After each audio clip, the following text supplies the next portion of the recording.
جان شام چه داره؟ تخمار. تخمار.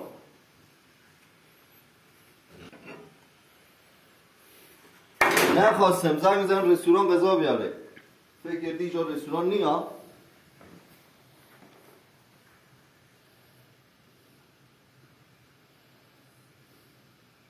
الو سلام امید، خوبی؟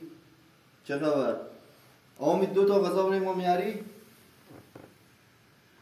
آره کوبیده بده، کوبیده جوجه بیار، جوجه خوبه.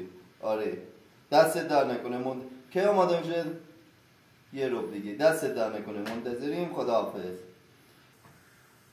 خانم شام سفارش دادم دیگه، شو تخمرغ نماخوره. به به خوبی رستوران زنی که خدای دیس بیاریده. دست شما در نکنه امید. بیا خونه امید، بفرمایید. قربانه خانم بیا که شام بومه.